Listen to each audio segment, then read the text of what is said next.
My dying father had one final request. Find my daughter. I thought he meant me, but I was wrong. I had lived my entire life believing I knew this man, disciplined, quiet, predictable, the kind of father who never raised his voice, never missed a bill, never even wore pajamas in front of us. He was perfect. But that night, I realized I didn't know him at all. I always thought I knew my father and soon realized I did not. He was a disciplined man who would follow his daily routine to the T. The kind of man who never raised his voice, never missed a bill, or never could be caught in his pajamas. We kids even hadn't seen him in his PJs and would tease him for that. We all knew he loved us, but the odd thing was he never, ever talked about his past. Growing up, I admired that. About him, I thought it meant he was strong. When I learned the truth, I shockingly realized I was wrong. It was a Sunday evening when I came back from a friend's house and felt the house was unusually silent, even for us. Usually I would find my brother and sister bickering, or my dad cooking dinner for us all. But today the kitchen was empty, and then Dad called me into the living room. He was sitting in his usual chair, but something felt off. I sat across him and he looked at me and then mumbled something which I didn't get. So I asked him if he was okay, and then I saw his hands. His hands were trembling. I need to ask you something, he said, his eyes not meeting mine. I'd never seen him like that before. What is it? I was confused by his behavior. I had always seen him so sure of himself. He looked up, meeting my eyes, and then held his gaze for a long time, like he was deciding whether I deserved the truth. Then he said it. I want you to do something for me. I want you to find someone. For me. I looked at him nervously under his gaze. Find someone? Who? He swallowed hard, ran his hands through his hair. He got up from his chair and started looking outside. His back to me, he said, My daughter. I felt shock and confusion. It seemed to me the room was tilting. I am your daughter, I said, half joking, half confused. He kept looking outside, not moving. Dad! My voice shook from emotions. He turned his head slowly. No, sweetie. Before you. That night changed everything. My father had a past. A hidden one. He told me that before he married my mother, he had been in love with someone else. They were young, reckless, and completely unprepared for what life threw at them. When she got pregnant, everything fell apart. His family forced him to leave. Dad, a young man, got scared and left that woman under his family's pressure. No explanations, no goodbyes, just gone. I went back after a few years and really tried to find them, he said, his voice breaking for the first time in my life. But they had disappeared. Years later, he met my mom, built a life, had me, and buried everything else. So why now? I asked, still trying to process it. He looked older than I had ever seen him, because I don't have much time left. That's when he told me about his diagnosis. Everything inside me froze. And I can't leave this world without knowing what happened to her, he said. To my daughter. I didn't know what to feel. Anger, betrayal, sympathy.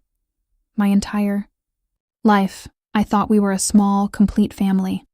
And suddenly, there was someone else out there, someone who had every right to hate him, and maybe even me. But I saw something in his eyes that I couldn't ignore. Regret. Real, painful regret. So I said yes. The search took weeks. Old letters, faded photographs, names that led nowhere, addresses that no longer existed. Every clue felt like chasing a ghost. Until one day, I found something. A record. A name. A location. She was real. And she was alive. I remember sitting in my car outside her house, my hands gripping the steering wheel so tightly they hurt. What do you say to someone like that? Hi, I think my father abandoned you. And I'm the daughter he chose instead? I almost drove away, but I didn't. When she opened the door, time didn't just slow, it hesitated. For a second, neither of us spoke. We just stood there, two strangers on opposite sides of a doorway. Yet something felt unsettlingly familiar. My chest tightened, like my body recognized her before my mind could catch up. And then I saw it. Her eyes. My breath caught. They were his eyes. The same shape, the same quiet intensity. The same ones I had stared into my whole life every time I looked in the mirror. It felt like looking at a reflection that had lived a completely different life. She frowned slightly, studying my face, trying to place me, trying to understand why I was standing there like I didn't belong anywhere. "Else, can I help you?" she asked, cautious but calm. My voice almost failed me. I think we're related." The words sounded unreal, even to me. Her expression shifted, confusion first, then disbelief. A small, awkward laugh escaped her, like she was waiting for me to admit this was some kind of mistake. "I'm sorry, what?" My hands were trembling as I reached into my bag. I pulled out the old photograph, the one my father had kept hidden for decades, edges worn, colors faded but not forgotten. I handed it to her. She hesitated before taking it, like she already sensed it might change something she wasn't ready to face. Her eyes dropped to the photo, and everything in her face changed. There they were. Her mother. My father, standing close, smiling in a way I had never seen him smile before. Young, unafraid, in love, before life had the chance to tear them apart. The silence that followed was heavy, not empty, but full of things neither of us knew how to say. She didn't cry. That's what struck me the most. No tears, no outburst, just stillness. She lowered herself into the chair behind her, as if her legs couldn't hold the weight of what she was seeing. Her fingers tightened slightly around the photo, like she was afraid it might disappear if she let go. I watched her carefully, unsure if I should speak or stay silent.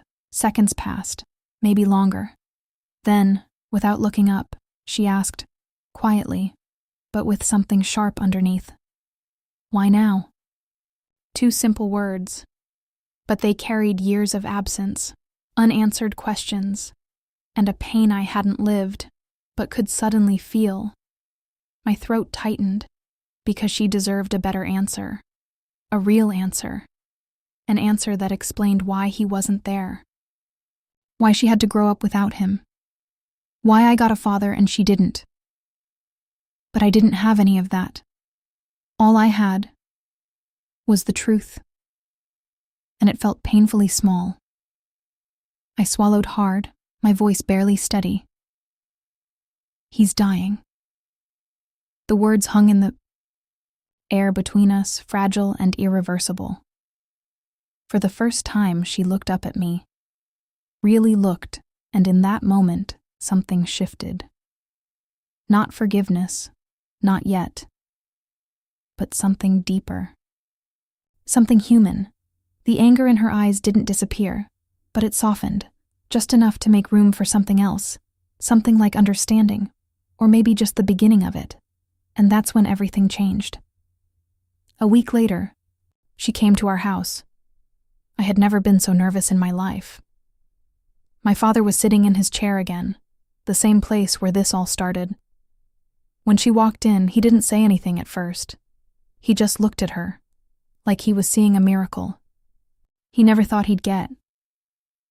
"I'm sorry," he whispered. The words were barely audible, fragile, like they had been waiting years just to exist. They carried no defense, no attempt to rewrite the past, just truth, stripped of everything else.